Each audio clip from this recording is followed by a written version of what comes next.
And that concludes public participation. Takes us to item 12 on the agenda, action item, actions necessary or appropriate on matters discussed in executive session. Do I have any motions?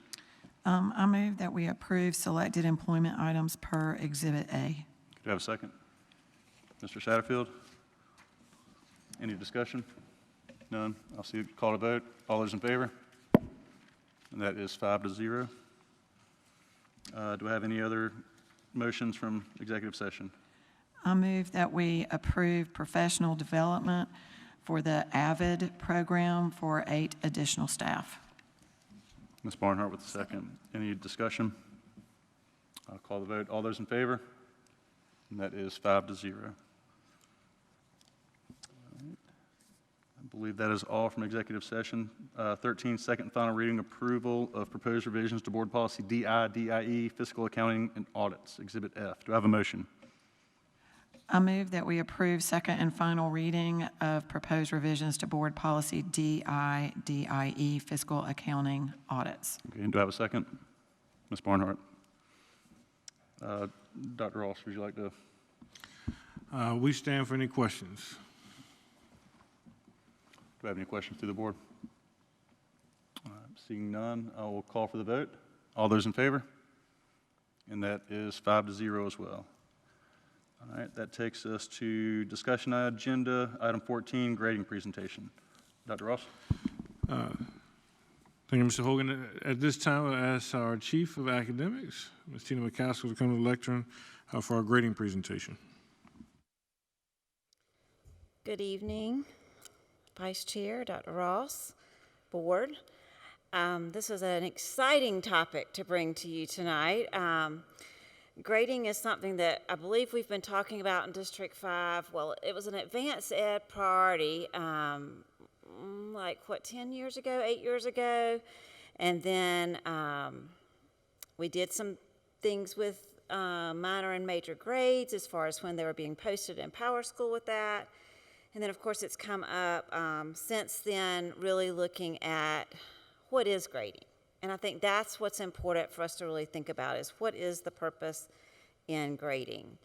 So let's look for a second at what we've done to talk about the purpose for grades. There it goes. Okay. So we started out, we did a grading philosophy, and we asked our administrators, we asked faculty advisory, and we asked our school improvement council to just talk about their grading beliefs and tell us, what do you believe about grading? And so we took all of that, put it together, and we came up with this grading philosophy. This was done last school year. So this discussion started last school year. So it says, to ensure we function as a system where a group of units operates in unison, School District 5 of Lexington and Richland counties has created this grading philosophy. Grades in School District 5 reflect evidence of student proficiency in the learning progression of content standards and skills over time. Behavior and effort are evaluated and reported separately from the academic grade.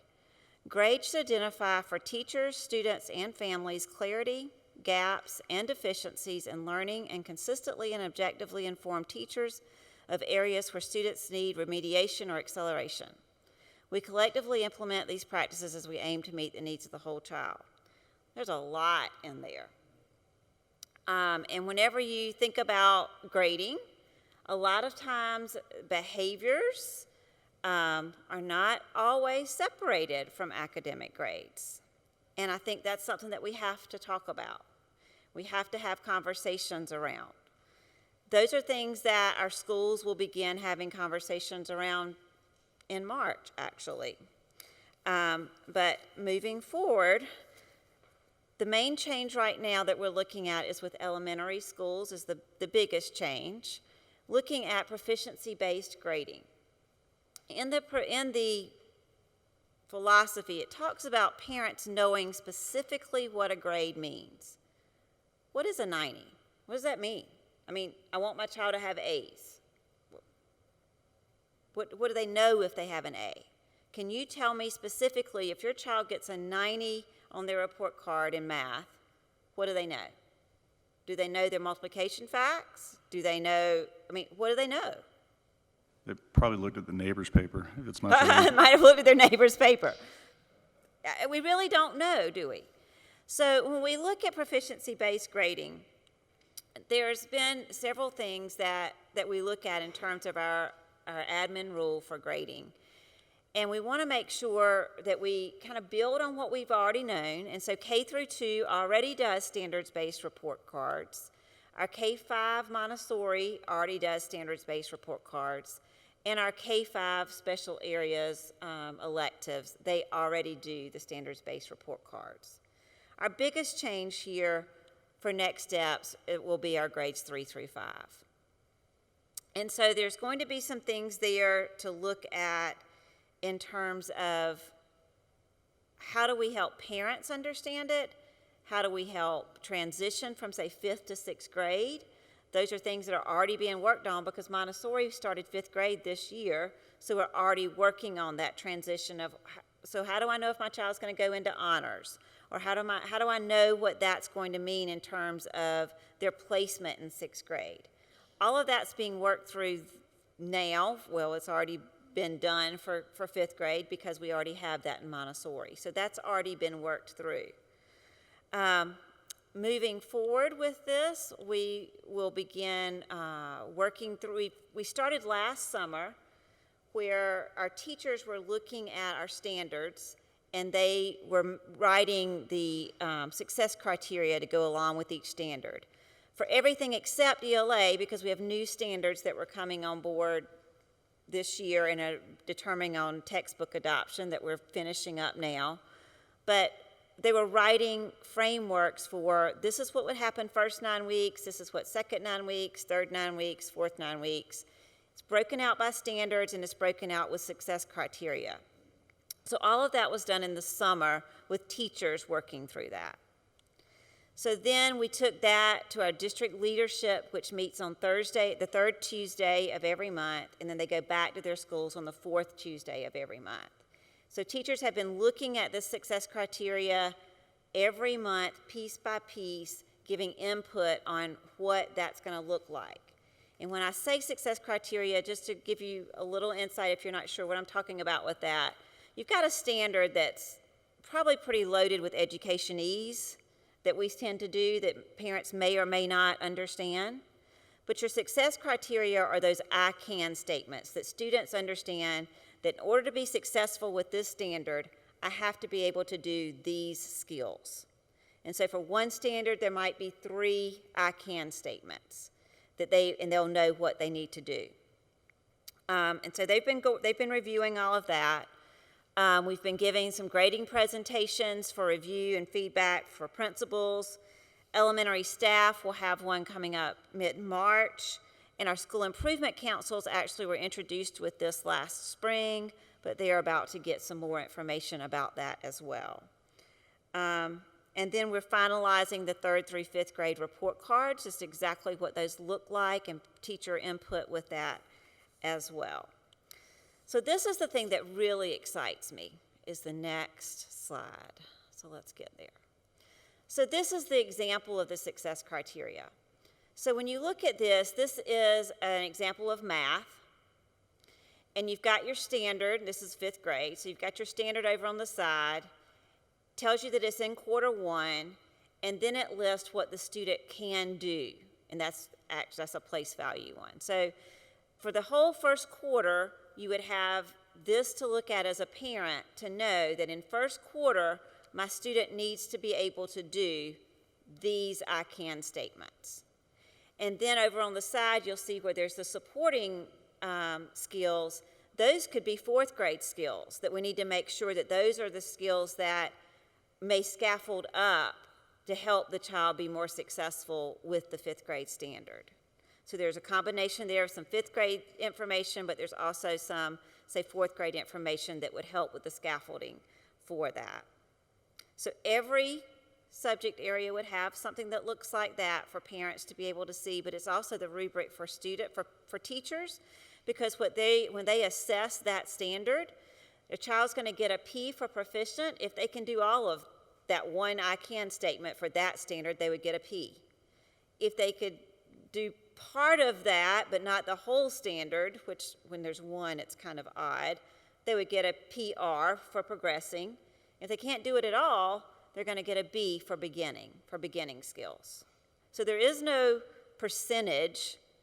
It's whether the child can do the skill or not.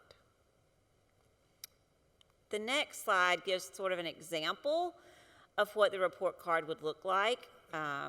And of course, it's going to have lots of standards because unfortunately, our state loves to give lots of standards per grade level. But it will have the standards listed there, and it will be grayed out if that standard's not being taught that semester, that quarter. So let's say, you know, some of the standards are going to be taught quarter 1 and on. It may be ongoing because it's spiral. So they may stay, it may be there for all 4. But then some standards may not get introduced until second quarter, so the first quarter would be grayed out for that, and so on. Whenever we are looking at the implementation phase, there are a couple of things left that we still have to do. Some training for teachers. They've been looking at the I CAN statements. They've been talking about the standards. Now it's time that we need to talk to them about, so how does this look as far as your documentation? And we pull from our K through 2 experts because they've been doing this for a long time. So we pull from them to help our 3 through 5 teachers understand what that looks like. Power School is being worked on as far as what that looks like in Power School for parents as well. And we've been really collaborating with other districts around us because there's a lot of districts in our area that either have already gone to standards-based grading or proficiency-based grading, or they are doing it for next year. So we have been collaborating with those districts on that. And we need to get some information for parents, and we also need to continue to revise that placement criteria for 6th grade to just ensure that what we've had in place for our Montessori, that we didn't see any hiccups or anything like that that we need to change. So I'm going to stop there before I go into secondary and see if you have any questions about the elementary proficiency-based grading, and then I'll go into secondary. Okay, so this is statewide. What about like homework assignments, things like that, where I was not one of these kids, but there are kids who they're great. They know all this stuff, but they're lazy. So they still get P's across the board, even if they don't do their homework or anything, but they are P's, they're proficient. How does that work? In elementary school, we typically do not grade homework. Well, but like projects. I mean, I still remember my 3rd grade student having a project due the next day and telling me at 8 o'clock at night. Right. So I said, So if it's a project that has to be graded, it'll be graded on the same P, PR, and B. I mean, are there any concerns? And I realize it's state, so there's not. Actually, this is not state now. This is the district. This is us doing this as a Okay. district. I So guess are there any- statewide, not going to this. Are there any, I guess on both ends of the spectrum, I'm just wondering, is it demoralizing to a child that puts forth a ton of effort but may not be proficient, partly because of where they started? And on the other end, you've got the kid who just gets it, and and they're not really even putting forth any effort, and they're doing great. I mean, are there any concerns with those two ends of the spectrum, I guess? I think that same idea happens with number grades, whether it's a letter grade or a number grade. I think that same criteria or that same concern could be there. But what I do see with this is that a child doesn't get stuck with a grade. So when you're looking at proficiency-based grading, you might get a B to begin with. You might be at the beginning skills of it, but you're going to see yourself grow over time. It's not that I got a 60 on this test, and now it's time for me to move on to Unit 2. So therefore, I never have to revisit that 60. I didn't get it. I don't know it. Now I'm moving on into Unit 2, and I'm probably going to get even further behind because of that. But when you're looking at proficiency-based, you're really looking at spiraling back and trying to make sure that those standards are caught up. And we stay more on standards versus what I heard you say about homework. We're actually grading home life a lot of time there. where a behavior of whether we're motivated to do the work or not. We're not really grading the knowledge that a child has.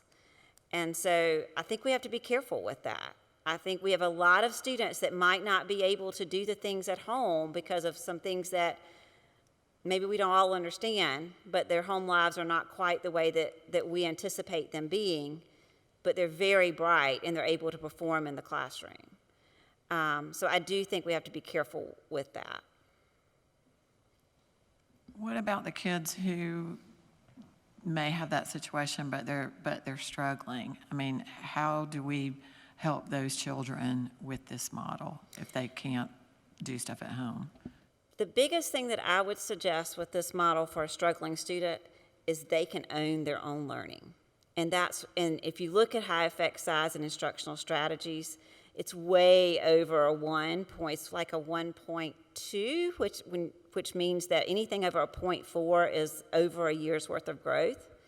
And whenever you teach kids to understand what they need to own about their learning, we just left Spartanburg to another district and was observing in some middle schools there.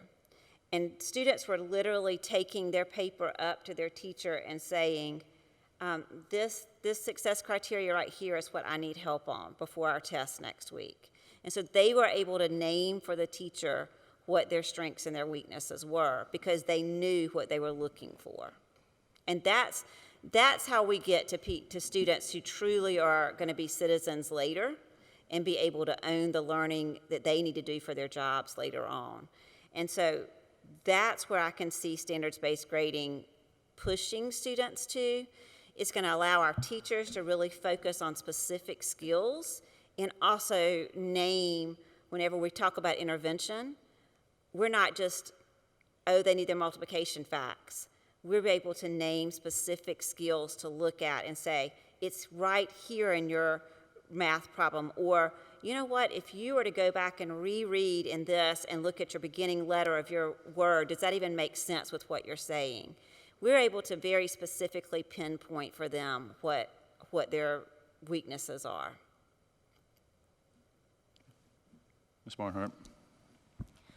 I have a few questions too. I can see where this could be very beneficial in a lot of ways, and I feel like I have a little bit more research to do on it because of the difference of just how we've all, usually A, B, C, D, E, F, and so the P, the PR, and the B, that's going to replace the A, B, C's, D's, F's? Correct. Okay. I guess the B is a little confusing to me because it's beginning, but then it says students demonstrates minimal understanding and needs support. So it's kind of an interesting, because if they're not understanding it or they're not proficient in it, are they beginning? And it kind of takes away the other word of failing. So that was a little bit confusing to me. And then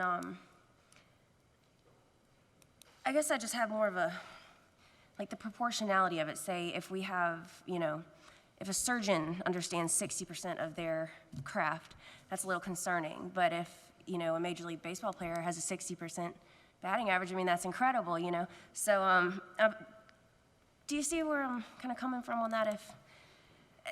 So whenever you're asking about the percentage, you're talking about like if a child has 60% P's, so 40% they don't understand of their information. Is that what you're? And is that helping to where they break it down by the certain ones, recognize, explain it,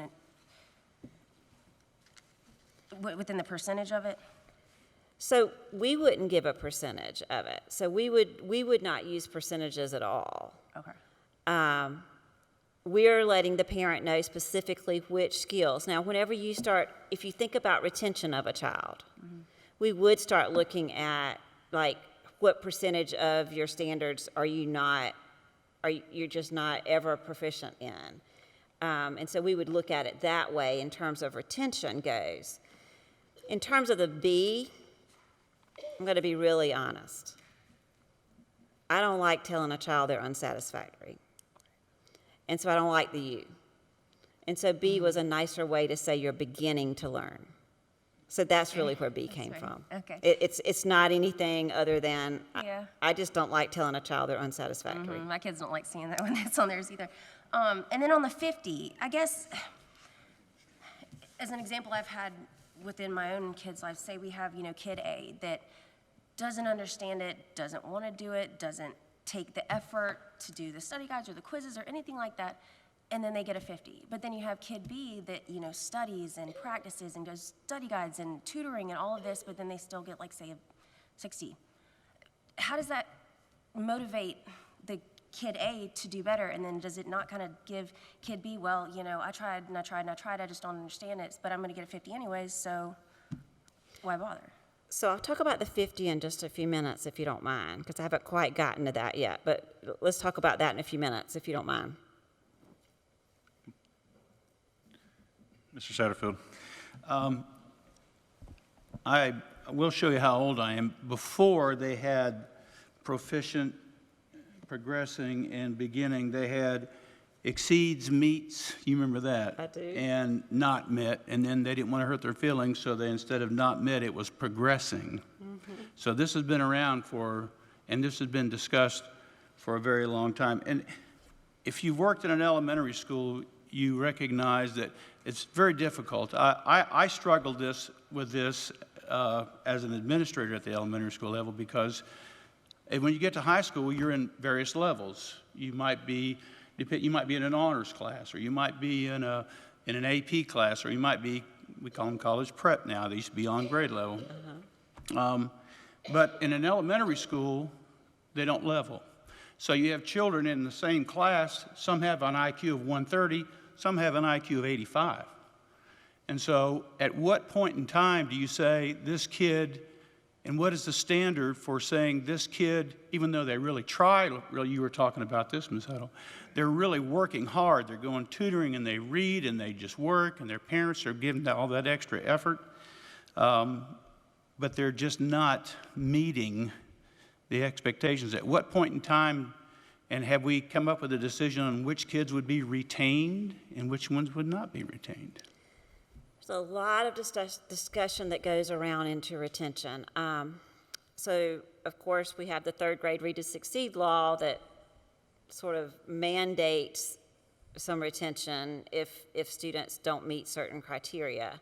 And there's a lot of discussion now about looking at K1 and 2 even more heavily with their foundational reading skills. So those would be the areas that we would look at in terms of their standards to see if they are not meeting those standards. And I would say by January, we would start having those conversations with parents. But there's a lot of intervention that has to happen before we're going to talk about that. So, and the problem, part of the problem, and you know this, is that I may just have a low IQ, but I may not qualify for resource. That's right. I may not Absolutely. qualify for that extra help because Absolutely. there's no real difference in my ability to learn and what I'm actually learning. That's right. And if I'm not meeting the standard, I may not ever meet the standard. And I don't know, it used to be you could only retain a student 1 year maybe, 1 year. and then you can move them up. But this is a very difficult charge, and it's been talked about for many years. I shared with Dr. Ross, it's kind of like the metric system.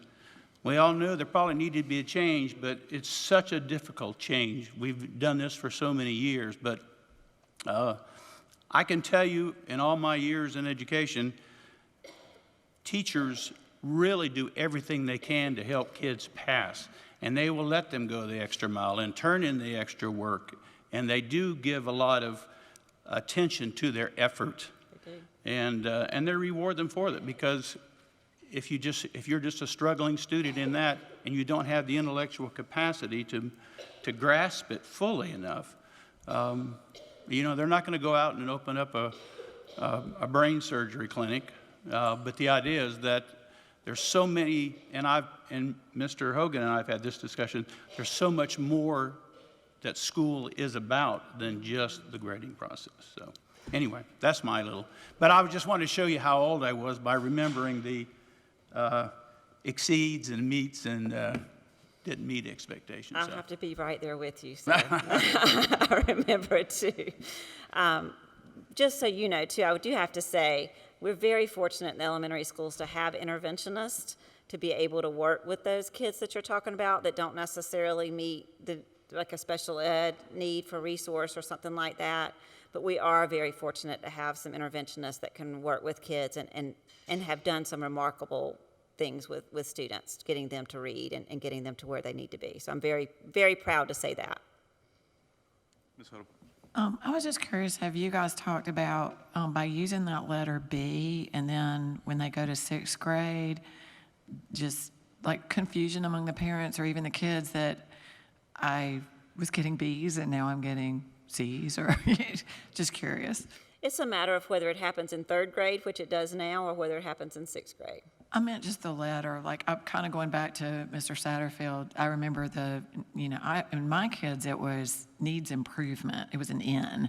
And I don't know, I'm just kind of hung up on the letter B because the connotation is that that's almost an A. And in this context, it's not close. So that's just a concern I have, is that connotation with that letter. That's something we can certainly take. I don't like unsatisfactory, I'll be honest. Like I said, I don't Well, like how about an unsatisfactory. N or a NI or a But that's something we can certainly think about. I've got a question for you, Ms. McCaskill. How are the teachers that are potentially going to be moving to this new grading schedule, are they relatively receptive to it? Are they excited about it? Have we rolled it out to them yet? I've had lots of conversation myself, but principals have also had conversations with their leadership teams and with teachers, and I haven't gotten any negative feedback. Now, if y'all get negative feedback, let me know, because sometimes they may tell you something that maybe they aren't telling us, but they all see the need for it because they all see the need for kids get hung up way too early on if I've got to get an A or I've got to get a B or I've got to get a C. Most of the time it's A's and B's. Elementary kids, they just get hung up on that. It's not about the A, the B, the C. It's not what it's about. It's about they've got to learn those foundational skills. And I think that's where teachers feel that they'll be able to guide students to understand that and help them, like I said, really own their learning even more than what they can do now. Thank you. Any other questions, Mr. Scully?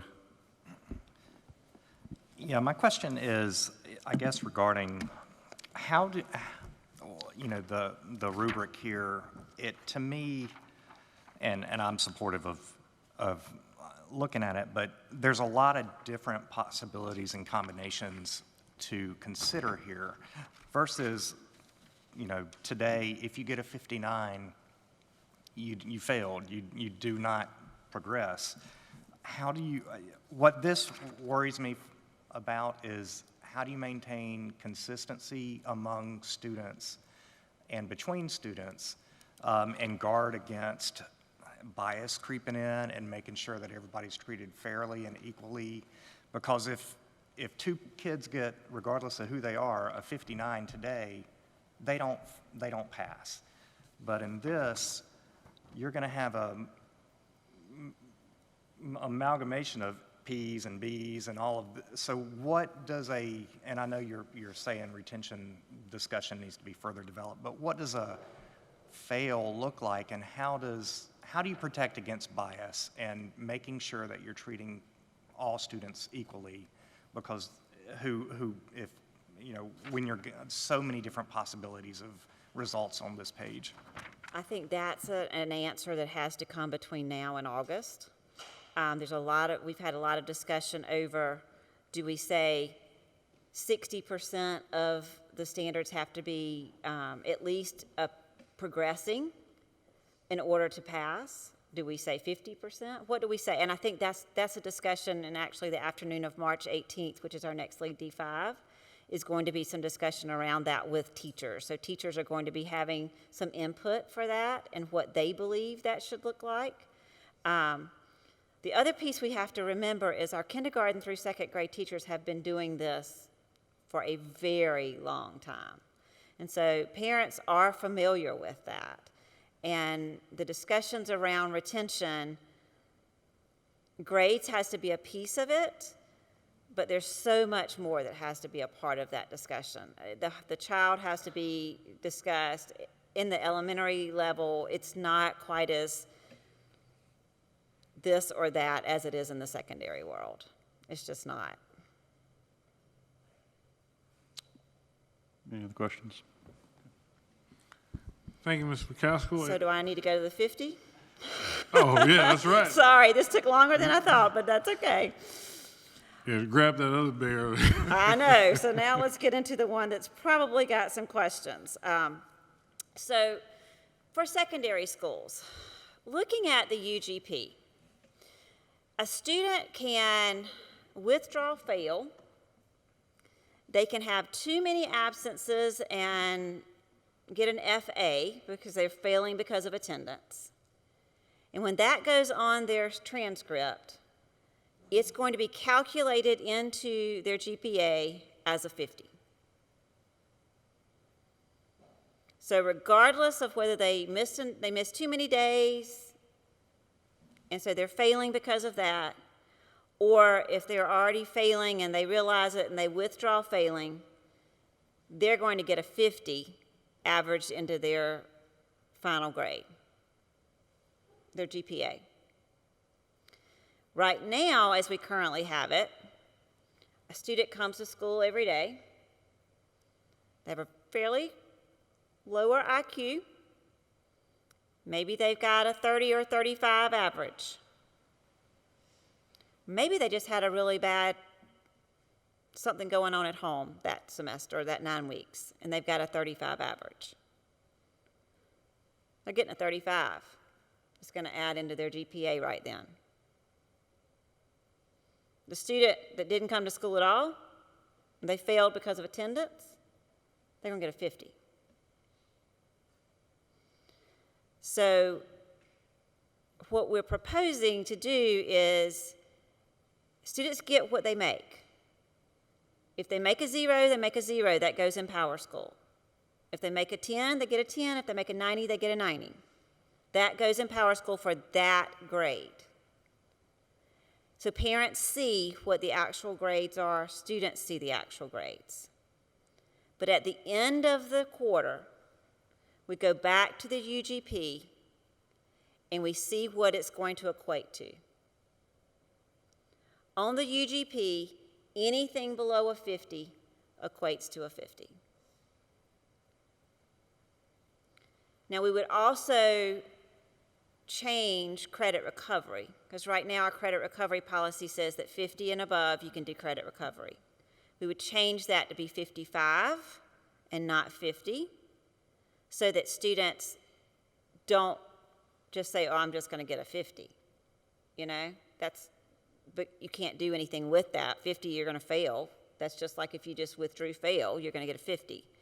But those who are putting forth that extra to go to tutoring or go that extra step to get that extra help that they can get, if they get to a 55, they can get credit recovery.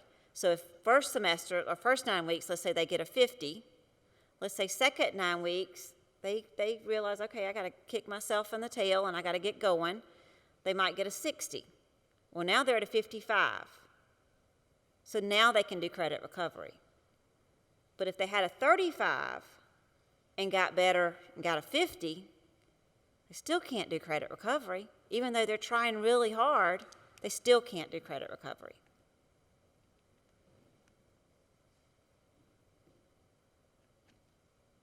So that's the proposal for secondary schools. And I'll stand for questions. Mr. Satterfield? You know how high school kids are pretty smart. If we offer an extra 3 days of makeup, they will cut 3 more days. They are very smart. I've learned that. If they keep a B average the first semester and they don't do anything at all the second semester, they still pass. Mm-hmm. And they know that too. Mm-hmm. They know that. Mm-hmm. So I struggle with the 50. just because of my experience and knowing that a lot of teachers are complaining about the lack of effort by a lot of students right now. I'm not sure, how did we come to the 50 and instead of 25 or? This is the state uniform grading Oh, this policy. is, okay. And so we just used what the state uniform grading policy has. Yeah.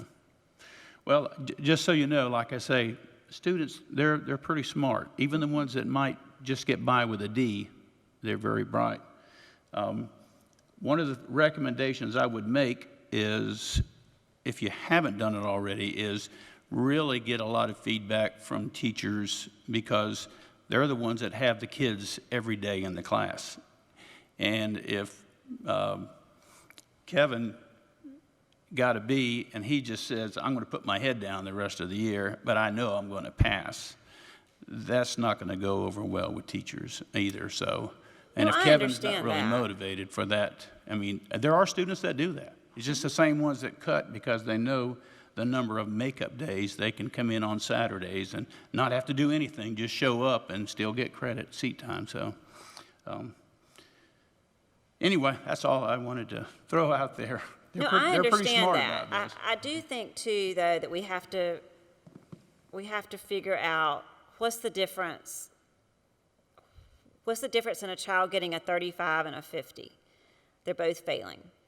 Do we give a child a chance? No, but let me Or just, do we again, just doom them? I'll say this.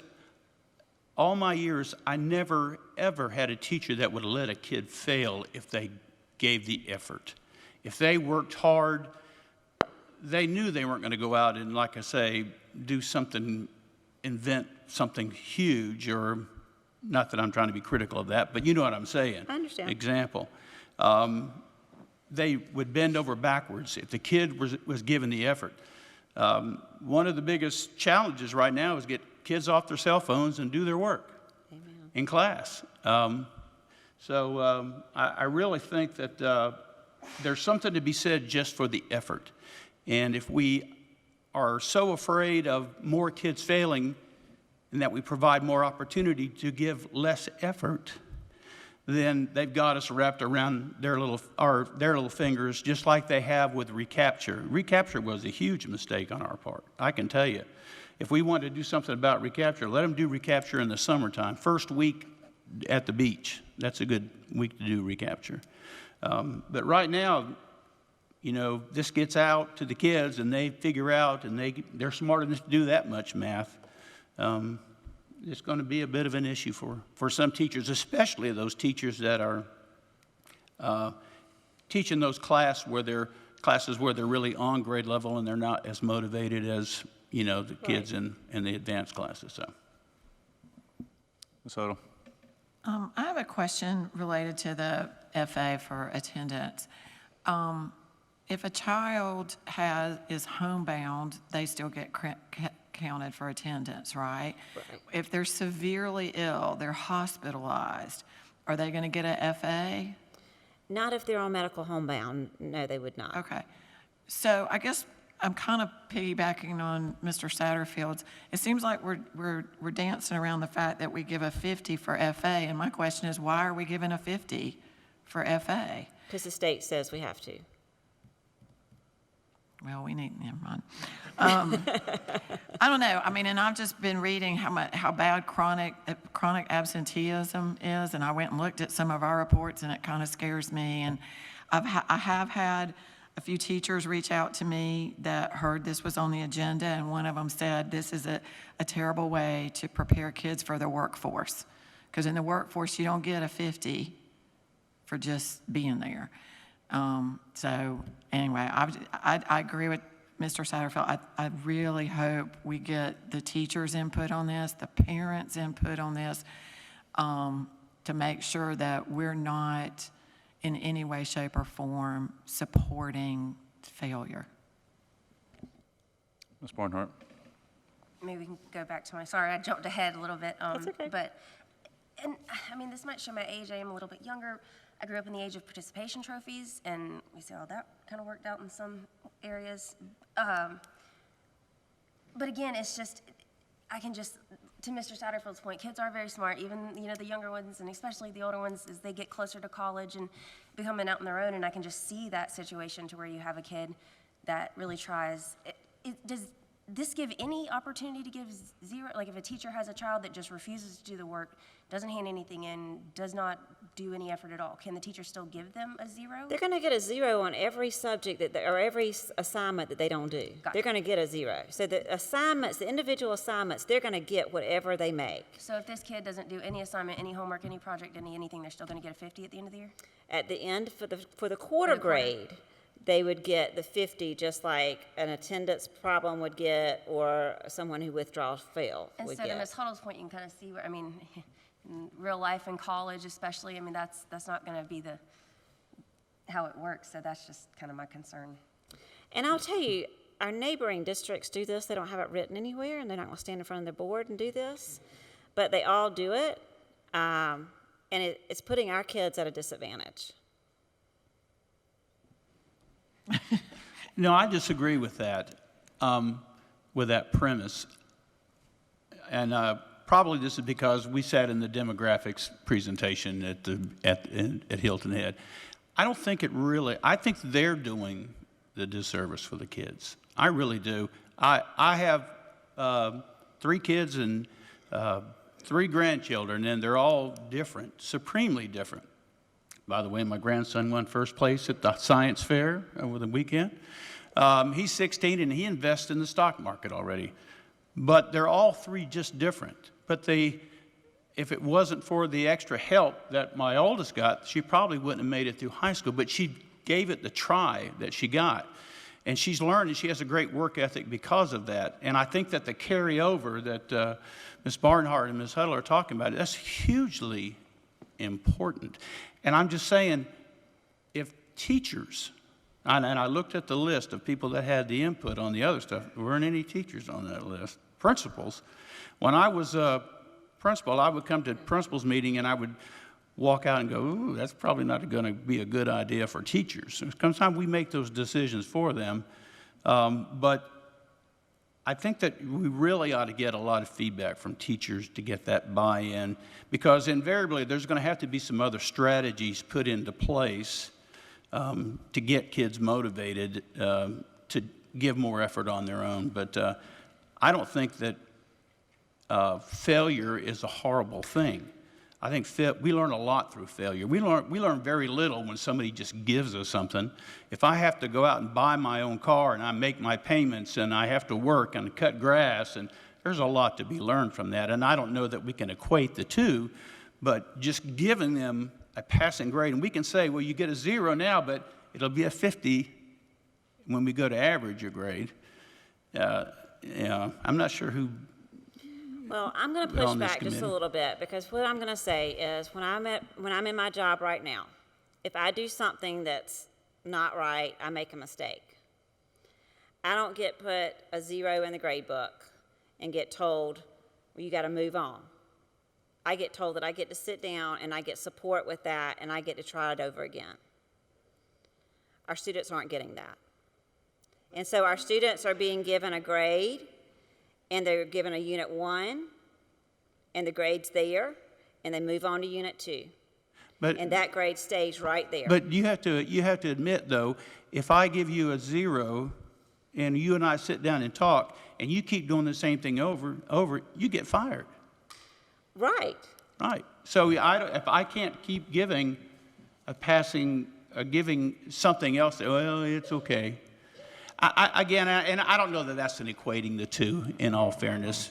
I just wish there was a 25 or something that was not so easily attainable. Again, if I make a B average the first semester, I can go to sleep the whole second semester and pass the class. It just doesn't seem to be.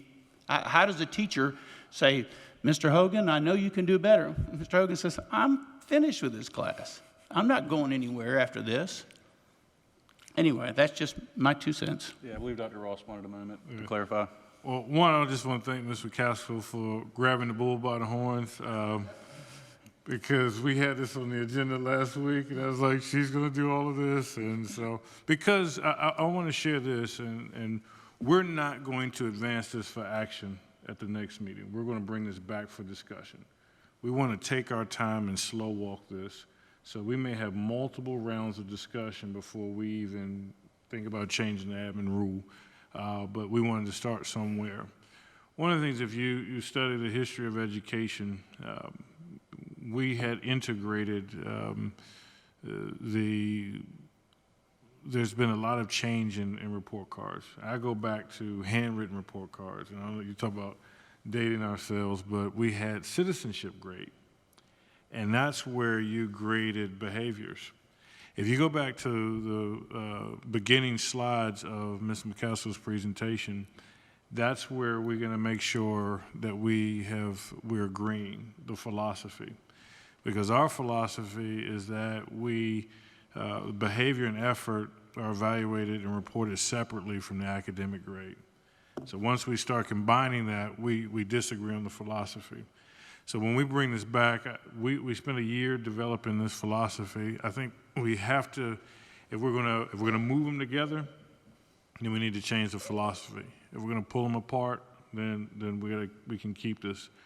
I go back to a book, author I like, Ray Dalio, and he has a book called Principles, but he has a new book called The Changing World Order, how our country can advance. And he says, education is the intersection of three things. It's knowledge and skills. He said, that's the school's responsibility. Work ethic. He said, that's the home's responsibility. And civility. That's the community's responsibility. We find more and more that all three of those are given to the school. We're designed to do the knowledge and skills.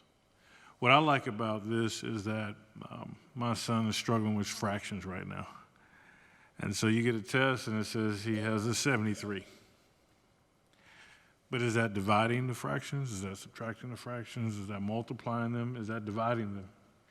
Is that dividing them with a whole number, or, But this tells me specifically what he needs help on. It's the small populations of the kids that are not doing anything that I don't want to throw the baby out with the bathwater. Parents are craving knowledge of, what is my child struggling with? What can I help my child with? What can I get tutoring on specifically? And so, on the elementary school, I see how important this is to arc back to this philosophy that was developed. On the secondary, we would get negatives if we could. If you sleep in class, you don't get a 0, you get -5. We could do that. But as you said, these kids are smart. A kid can cut your class and get a higher grade than the child that tries. That's the state saying that. That's not School District 5 saying that. So what we don't want to do is confuse the kids. We don't want to put 50s on every assignment. You don't do anything, you get a 0. You earn a -2 somehow, you get a -2. But when it correlates to the quantity of the quality grade or the quality points, you have two ways of doing it. You can start from 0 and work your way up, which most people do, is the percentile. I'm giving percents. Or you can start from 100 and work your way down. That's the old 5-point scale. So we talked about, should we just do the 5.0 scale? But converting that, and a lot of teachers struggle with the points versus the percentages. So trying to make sure, to your point, how do you get consistency in grading? Some teachers, we were talking about science teachers, have used point systems. And what they've learned in their point systems is that they have gotten rid of the massive F. So an A is 10 points, a B is 10 points, a C is 10 points, a D is 10 points, but an F is 50 points. So this massive grade creates this mathematical incongruency that is hard to overcome, where every grade is 10 points, but then you have this super F. So they use points to condense that to provide validity in the grading. So as we articulate this as converting to the UGP, but in your daily work, you see what you have earned. But I employ us as to kind of go back to those principles Ray Dalio said. We're stronger when community gives civility, when the home gives the work ethic, and then the school focuses on knowledge and skills. We hope by moving to the standards-based grading, we employ more parents, more guardians, more tutors, more mentors to say, you need help with dividing fractions. And therefore, that's where I can focus in on that help. So we'll bring this back. We thank Ms. McCaskill for, we threw her out there because this is a historical battle that you deal with when it comes to grading. And so, as she said, we started this when it wasn't advanced ed, it wasn't Cognia, I think it was SACS, maybe. No, I think advanced. It was advanced ed. It was Advanced ed. Advanced ed told us this some 8 years ago, that we needed to get a handle on this. And so courageously, she's bringing it forth with us now. So we'll bring it back for discussion again at the next meeting. Dr. Ross, can I say one other thing? Ms. McCaskill, thank you for, I know you took a lot of arrows, and some of them came from me, and I apologize if I came across that way. I do like with the elementary because that really ties into data teams as well. It is specifically can be correlated to data teams, and that certainly helps teachers. But thank you for what you did. Thank y'all, because I promise this is it's a topic to be discussed. Well, and it's been discussed for many, many, many years. Yes. So thank you. And I believe Mr. Scully had a couple more arrows to shoot. Thank you, Ms. McCaskill. I appreciate the discussion. And I do want to push back, my friend, on a point that you made about, even today, if you're given effort, a teacher's not going to let you fail.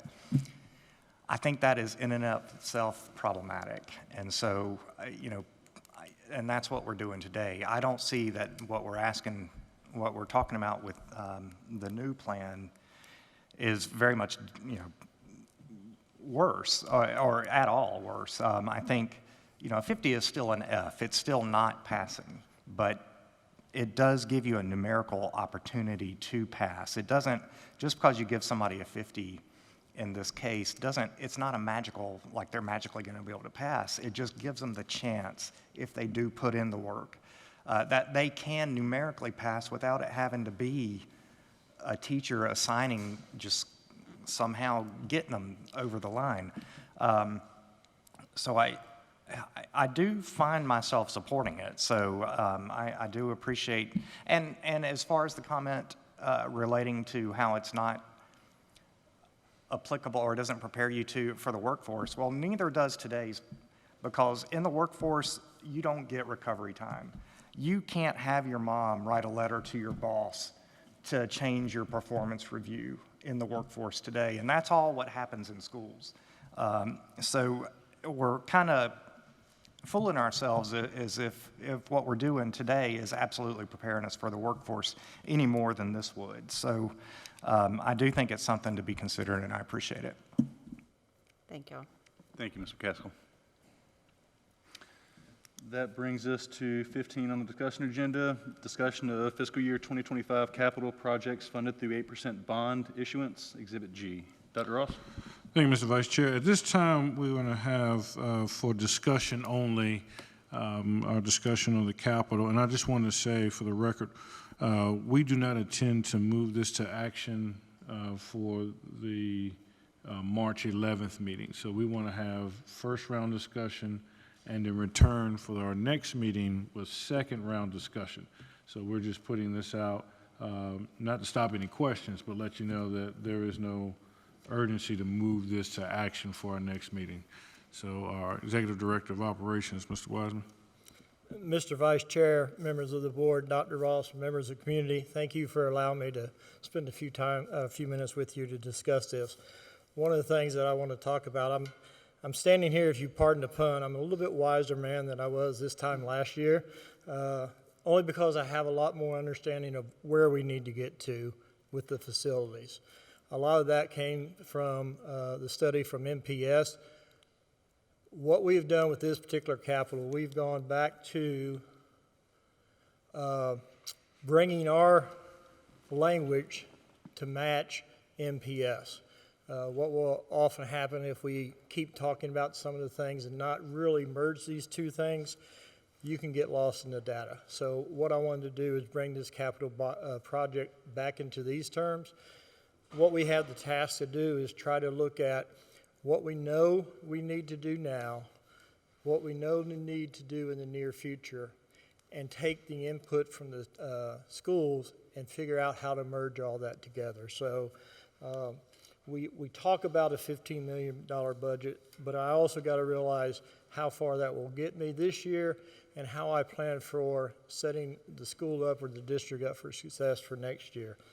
So if you recall, there are 5 standards, one being the worst in any particular item that MPS has looked at, 5 being the best. I think, Dr. Ross, you said there were 11,000 ones and twos. And again, as I spoke earlier, one of the issues is, yes, that was in July. This is now February. I can promise you, I know I've got a couple more ones and twos that I've been working on. But to bring this back into the same language at the MPS study, these are the 5 categories, a little bit more detail about what we look at. One of the things that Dr. Ross tasked me from day one was always focusing on the life safety code, because that is the health and safety not only of our schools and our buildings, but obviously our kids. So we put that as the highest priority. We want to look at a particular school or a particular issue to make sure that those are the things that we can address first. But we cannot rule out the other areas that we have to focus on. So again, the 5 are health, safety and security, building envelope and structure, mechanical, electrical and plumbing, site conditions and interiors. What we propose is to look at how we can budget for certain items that allow us to move forward with some of the ones and twos that we can identify now, and how we can make sure that we're looking at the ones that are going to have the biggest impact. This is rough numbers. We haven't had the chance to get down into the weeds. We are trying to look at every school. There are some schools that we have to identify specifically. If you look at Dutch Fork Elementary, the fire alarms, that's a specific need to that school. That may not be across the district, but as a health safety code that we want to address as quickly as possible.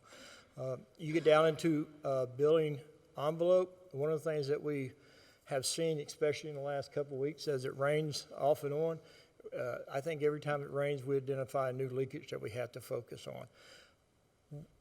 Last year, we kind of focused on what had been talked about in previous years and previous capital plans for the future. This year, we're trying to identify what our real needs are and target those. We cannot allow a roof to leak in a school to ruin the gym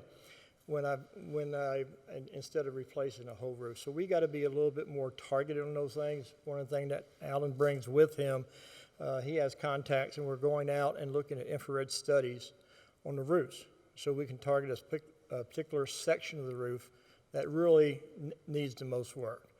Hopefully we can multiply that across a number of different buildings instead of just 1 or 2. And we don't have all the details yet, but this is just the first step, first thing we wanted to present to you to hopefully get some feedback so we can fine tune this. Again, mechanical, electrical, plumbing. One of the things that we found, there are some things that they didn't look at. They didn't look at the sewer systems. We found out in planning going through this school year, DHEC sent us a nice letter that said you have 2 grease traps that are not serviceable, and we have to get them replaced immediately.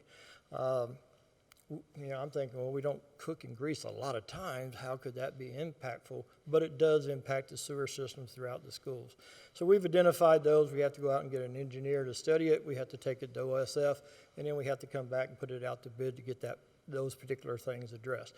Wasn't part of our capital year plan from last year, but it's something that our contingency will allow us to address this year. So we're kind of focusing on some things that we know based on the MPS study, some of the things that we've seen, and of course input from the schools as well. Site paving, those type of areas, I will tell you that I've learned a lot about sports fields over the last year, anything from striping to drainage and how to get grass cut. It's been an interesting scenario.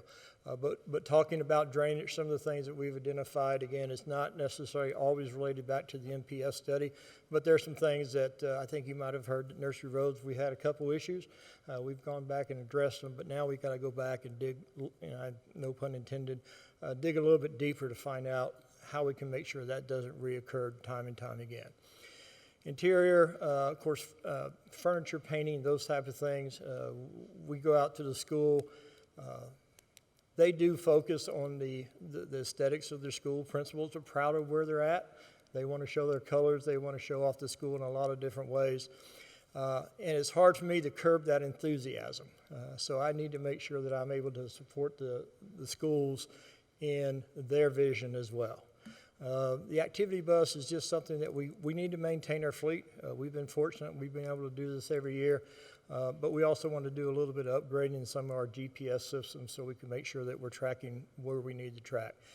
Technology, I know that's an issue, and I've actually increased it up by about, I want to say $20,000, because what I realized and what Jenny has taught me and this last couple of months have taught me, when you talk about technology and you talk about security, they actually go hand in hand. Jenny will not let me put a camera in there unless I realize that there's a cabling cost, there's a storage cost, and there's maintenance cost.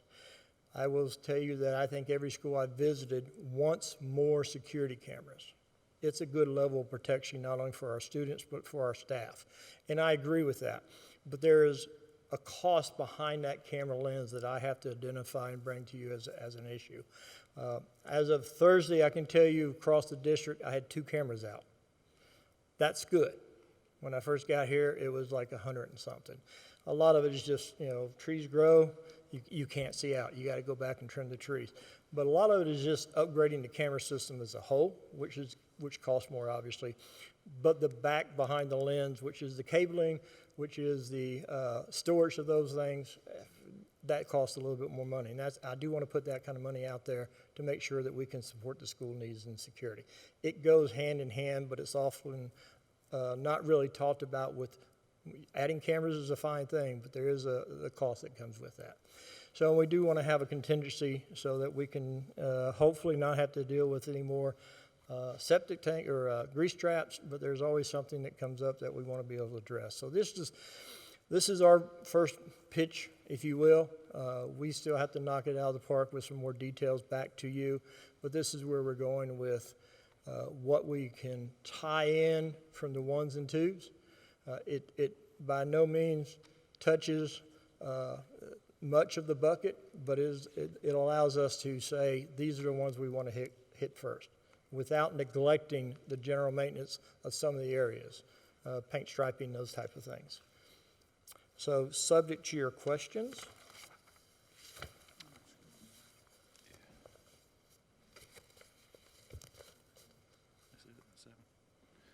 I'll open up the table. I saw Mr. Satterfield first, and I'll go to Ms. Huddle. Yeah, Dave, can I ask you a question on the technology? Are we still in the cycle system where we every 5 years, 5 years, we go back out and recycle the Chromebooks, and Jenny will forgive me if I don't say it's a Chromebook and it might be something else, but we recycle everything within 5 years. Yes. Now, I'm just curious, when we recycle those, do we salvage? We are able, in a lot of cases, to sell them back to the company because they can use them for parts, or to another. Gov Deals. We sell a lot of things on Gov Deals back to other people who will take what we have and repurpose it for other needs. So yes, sir, we're able to get some of that money back through the. Yeah, the reason I ask that is in the old days when we had the larger desktop computers, we were salvaging, just throwing them in the back of a box truck. And we had students that didn't have computers at home. And so we had a computer class at Dutch Fork that would clean them, and then we would give them, I think we had to sell them for like $5 or something, but to students that didn't otherwise have computers. I don't know if we have anything like that. Well, fortunately now with our program, we've been able to put a computer in the hands of every student that they can take home. So we're much further along than we were, say, 6 years ago. More importantly, we take every piece of technology equipment and go back to try to resell it. One of the first things I walk through the schools with Jenny, you walk in a room and there's VCRs, some of the bigger old TVs. There's some sound systems that would put you in about the 80s era. We take everything like that, we tag it, we put it up on GovDeals. Procurement, they've got a gentleman there, Jamie. We sold, used vehicles. We sell everything that we can on GovDeals unless it's not serviceable. He will go through and look at furniture and see if it is sellable. If not, we tag it and then we dispose of it accordingly. So we have a very active resale program, specifically in technology. Right. Well, I was just curious about that. I didn't know. I know that we have a lot more families of poverty now, and I was just curious if there's any way that we could, I don't know what we're getting on the resale market, but it would be, families could come up with $20 if that's what we were getting for these old things or whatever, and we could get them back to the hands of the kids and the families, and so they'd have something at home. I was just curious. That was when we went first through that program. I was watching them just toss these good computers. I mean, literally toss them in the back of the truck because they were selling them for mercury and whatever they could get out of them. So, if you're out by Airport High School sometime, go to the state surplus.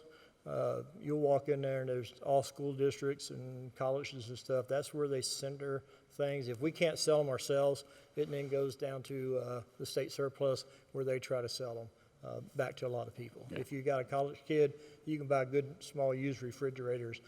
They're pretty cheap. Thank you. Ms. Huddle. I have several, so I'm just going to do two and then see what else. One is a request, actually. On the roof, that's $4 million, which is a ton of money. And we learned at Chapin High School that a roof was covered under warranty. So just for our information, when you guys come back, could you tell us which roofs? Like, I know, a high school can have 5 or 6 buildings.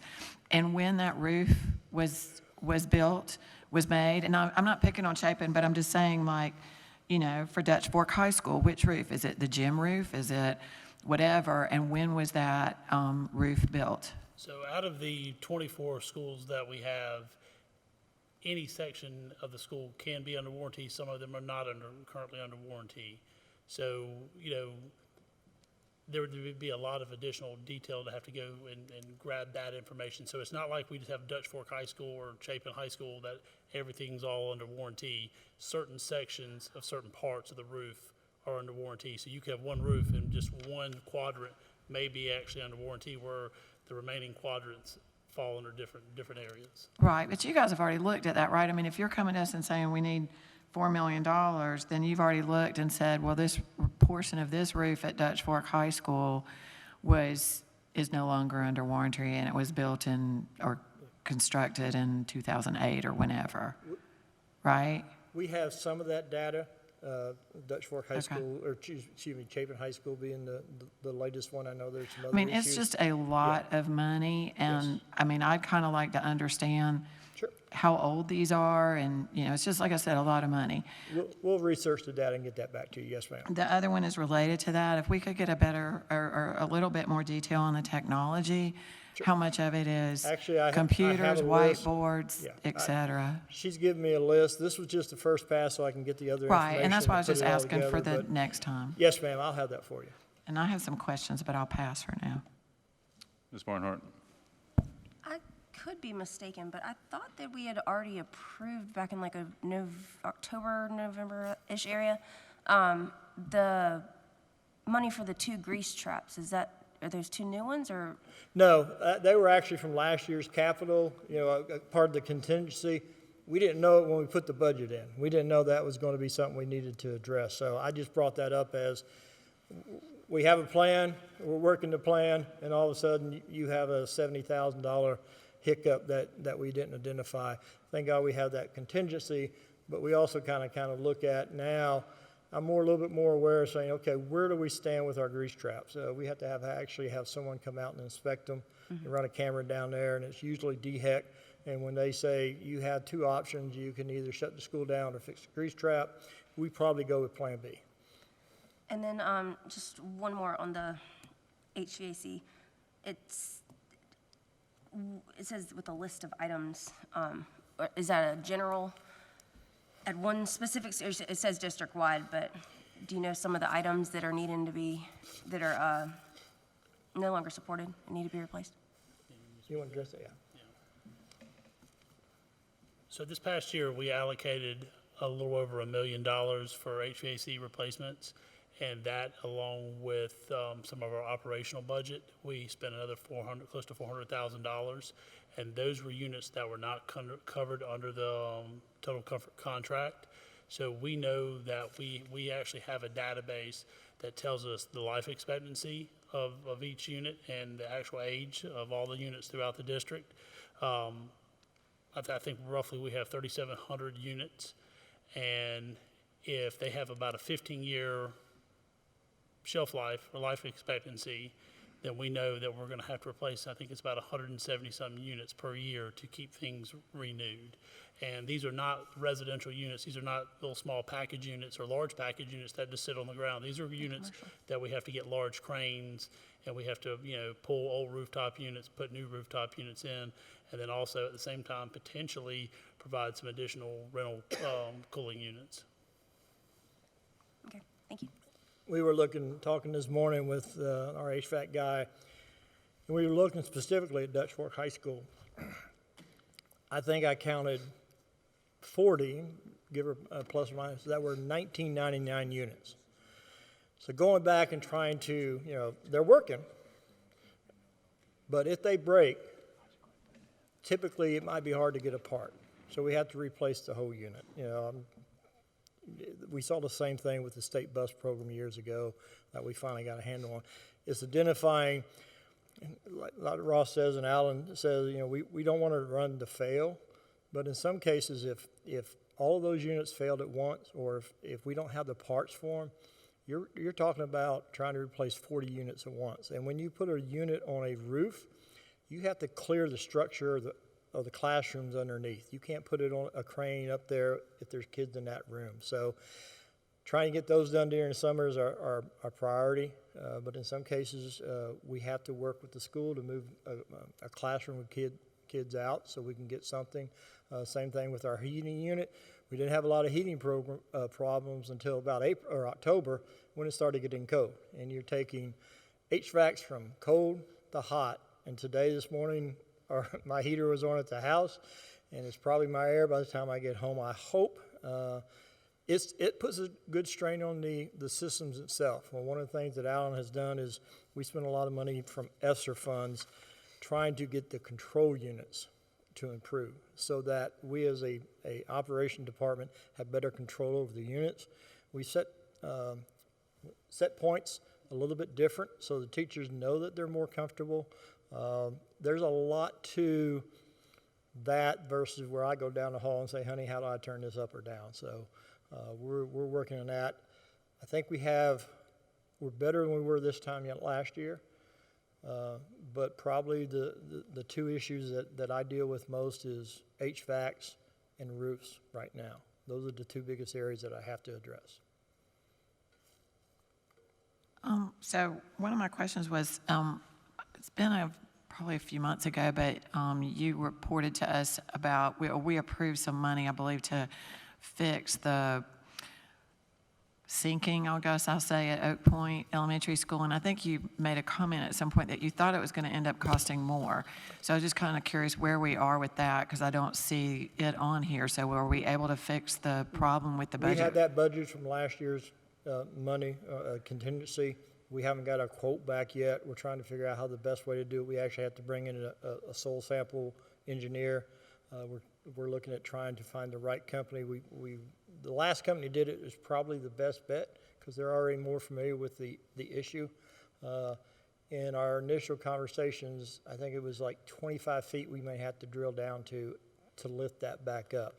So we've got to understand a little bit more of the problem, but we have some engineers giving us some guidance. Al and I both read the reports. He understands it a lot more than I do, but we actually have that identified, and we're working on that. One of the things I found out, some of this takes a little bit longer than I would like for it to, because of the process of identifying what we need, putting it out, getting information back so we can take it to OSF, and putting it out to bid and going through that process. It's a lengthy process at times, and when you're dealing with some of those things, you also have to look at, all right, if we do it today, we're going to have to move 4 or 5 classrooms out of that side of the building in order to make sure that everybody's safe. So sometimes we're looking at, we might have to put that off till the summer, but we're trying to figure out the best way to fix that, because I really don't want to ever have to come back here and say, we need to fix that thing again. And then the other question I had is on the 1.5 million for the HVAC and the building automation. Are you guys going to bid that as like one giant package, or will it be broken down into smaller Typically, segments? we have to go to unit by unit, because it may not be the same unit. There's some units up there that I've never heard their names of. We hear Train a lot and stuff like that, but there's some Mitsubishi and Daikon and. What we did this past year is we actually went school by school, and then with the controls, it's a whole separate piece because it is sole source within the district than the actual replacement of the HVAC units. So it's going to be sole source? The controls are. Not the units themselves. Okay. Yeah. And we Because had there's to- only like, there are 2 different control systems used in the district? Is that right, if I remember right? Remember the conference room at the district office, the one that looks like Yeah. RTD2? Yeah, but I mean, there's not, like, they're 2 different companies, aren't there? They're 2 different, there's not all one company. It's all through Siemens, so we have some Okay. of their legacy equipment, and we're in the process of replacing it because that, it's really old stuff. It's no longer supported, so we're in the process of moving to some of their newer equipment. So we're going through some of the schools to remove the Okay. old So stuff. if has to be that brand, it'll have to be sole source, but the units themselves, we'll bid those out, right? Yes, ma'am. Are we going to bid them out as one big package, like $1 million worth of units, or are we going to bid them out? The reason why I ask is because when you do one giant one, there's not as many companies, so you don't get as much competition. It might be easier for y'all, though. I kind of understand that, but I'm just wondering, are we going to help some small businesses get into the competition?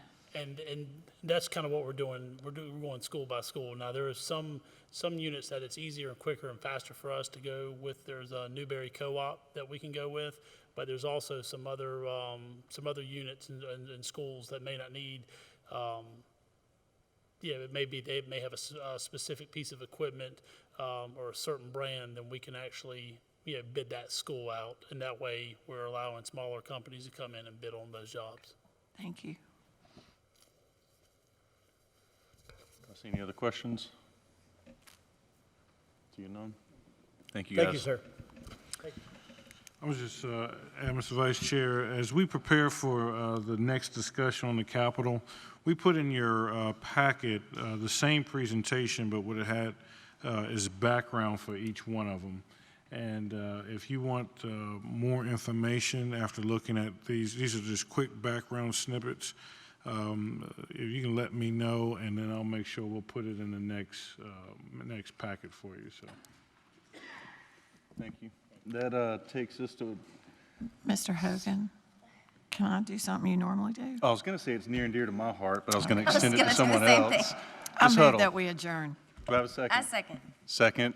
Any discussion? All those in favor? Aye, 5-0, meeting adjourned.